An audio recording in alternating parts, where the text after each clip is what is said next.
qui circulait, je dis bien, dans les cercles lettrés et intellectuels de Paris et des grandes villes françaises. C'est pas dans les villages qu'on disait ça, mais néanmoins, la Perse va rentrer dans les têtes en rêvant.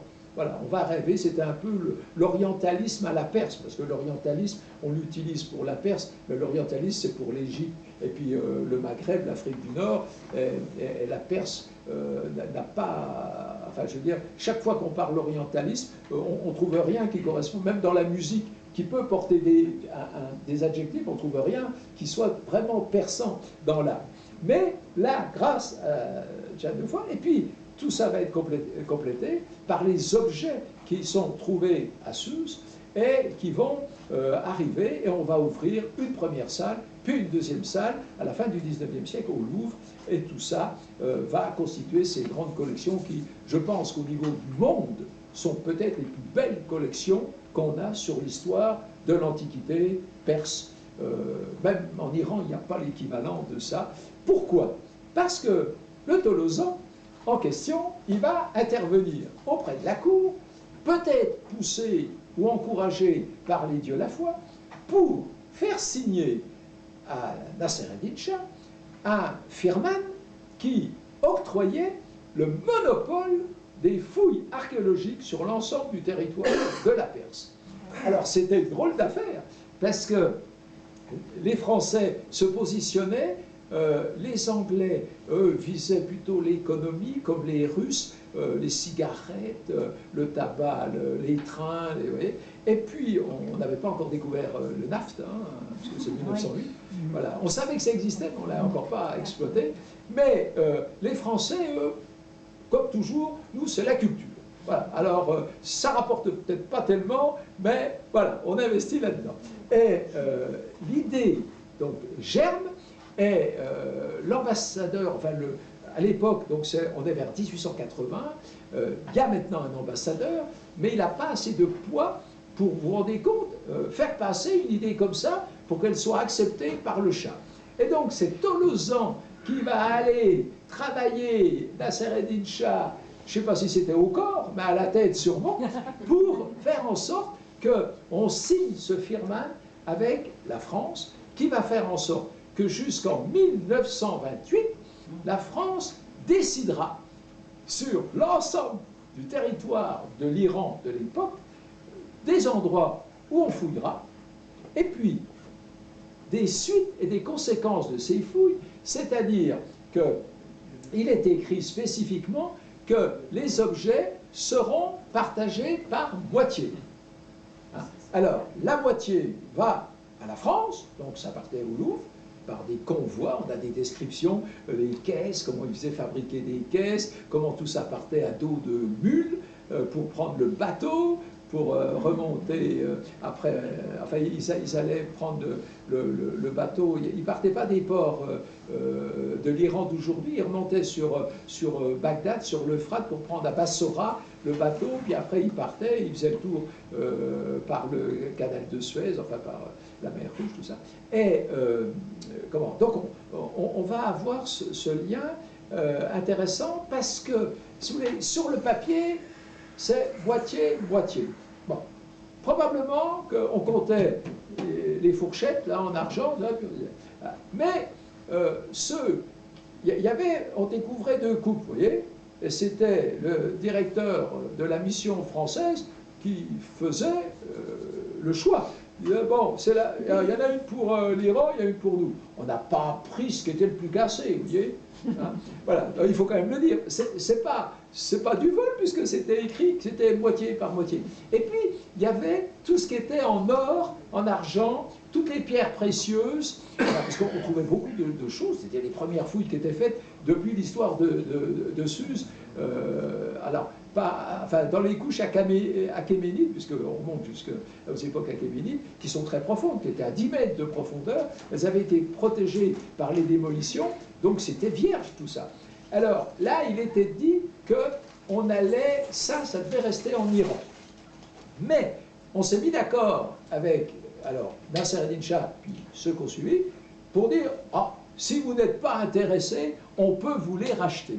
Donc on a racheté en donnant de l'or, l'or, on a donné au souverain Raja, et puis on a embarqué l'argenterie, l'orfèvrerie qu'on a pu trouver. On ne l'a pas volé, j'insiste là-dessus, mais voilà quand même comment ça s'est fait. Voilà. Et donc c'est Tolosan qui était à l'origine, pour vous dire, évidemment, comme il était très proche du souverain, il pouvait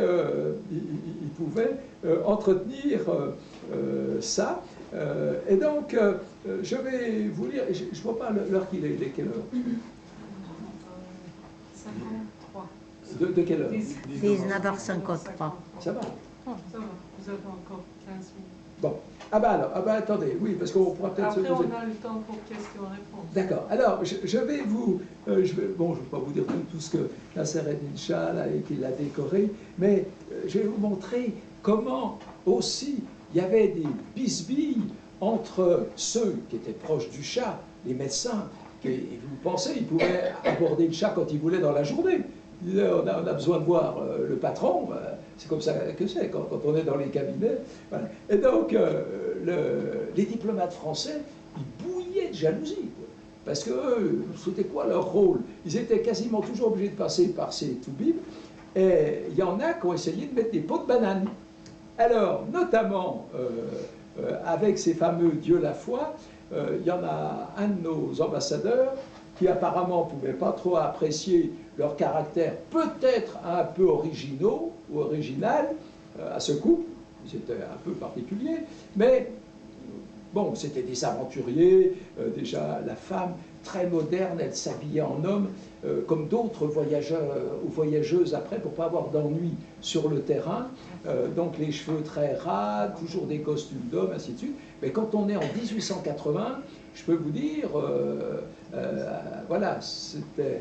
Après, il y a eu Colette, des gens comme ça qui étaient des précurseurs. Mais pour l'époque, c'était quelque chose. Et donc, il n'était pas apprécié de l'ambassade de France, même s'il représentait la France, puisqu'il dirigeait, le mari, il dirigeait la mission culturelle. Alors, en 92, donc Tolosan n'est plus en exercice, c'est février, il était malade, il rentre, il reste 3 ans, mais à se morfondre, parce qu'il n'a quand même pas trop la santé pour reprendre, puis il y a quelqu'un qui a pris sa place, et puis il est trop vieux, peut-être pour qu'on se dise, si l'autre s'en va, ce qui va se passer, février va s'en aller, mais il est trop vieux, Tolosan, pour reprendre du service. Néanmoins, il est quand même encore très actif. Alors, voilà, il va écrire aux dieux la foi qui sont rentrés en France. Ils sont rentrés en France et je vous ai dit, bon, pendant qu'ils étaient là, ça ne s'était pas bien passé. Ils vont être accusés, y compris par la France, d'avoir détourné de l'argent, parce que la France envoyait quand même des fonds pour nourrir tous les fouilleurs, pour acheter le matériel. Voilà, il y avait de l'argent qui arrivait de Paris, du ministère de l'Instruction publique. Alors, nos dieux la foi, enfin lui, il va être accusé éventuellement d'avoir voilà, détourné un peu d'argent, mais ça c'est franco-français. On réglait notre problème entre nous, c'était pas au détriment de l'Iran. Alors, Dieu la foi, il écrit, Tolosan écrit à Dieu la foi, ils étaient très amis, le 23 novembre 1890. J'espère que vous êtes toujours dans votre petit hôtel du quai Voltaire, donc c'est à Paris, avec de beaux amis et parfois même une brillante société à vos réceptions hebdomadaires. Donc vous voyez, il venait le grand jeu. Je vous envoie à vous et à madame tous mes voeux à l'occasion de la nouvelle année, santé, prospérité, bien-être et travail agréable. Car il faut toujours du travail pour des esprits comme les vôtres, toujours en quête de nouvelles informations et de recherches. Je serai heureux de recevoir de vos nouvelles et d'apprendre que vous êtes contents tous les deux. Ici, je ne vais pas trop mal. J'ai eu cet été le plaisir de voir ma fille qui s'est mariée à un consul anglais de Rasht. Voilà, M. Churchill, il avait un nom prédestiné, celui-là. Ma fille vient de mettre au monde une petite fille. Bref, le mauvais état des routes entre la capitale de la Perse et la mer Caspienne m'a empêché d'assister à l'accouchement. Ah zut, j'irai les voir, j'espère au printemps prochain. Je ne sais plus quand je retournerai à Paris, voyez, je me trouve très bien ici, sous le rapport de la santé, et j'y serai très heureux sans les tracasseries que me suscite constamment l'inimitié de notre ministre, Monsieur de Ballois. Alors, notre ministre, donc c'est l'ambassadeur, c'est le ministre plénipotentiaire, qui ne m'a jamais pardonné d'avoir obtenu pour vous le firman des fous de Suse. Il nie cela maintenant, et il dit que c'est par intrigue que j'ai obtenu la croix de commandeur. Donc Nasser-Eddin Shah l'avait décoré de l'ordre du soleil et du lion. Alors, si ce n'était que ces mensonges passent encore, mais il ose me calomnier dans l'ombre de sa chancellerie, oui, il y a de l'ambiance dans les ambassades de France, dans l'ombre de sa chancellerie, par de faux rapports qui vont au ministère et qui seront peut-être jugés dignes de confiance. Il m'accuse, par exemple, de ne pas bien marcher avec la Russie. Moi, que lui ou un de ses collègues ont accusé il y a 14 ans d'être vendu à la Russie. Moi, qui ai rendu, sans m'occuper pourtant de politique, tu parles, 1000 services à la Russie pendant 34 ans que je suis en paix.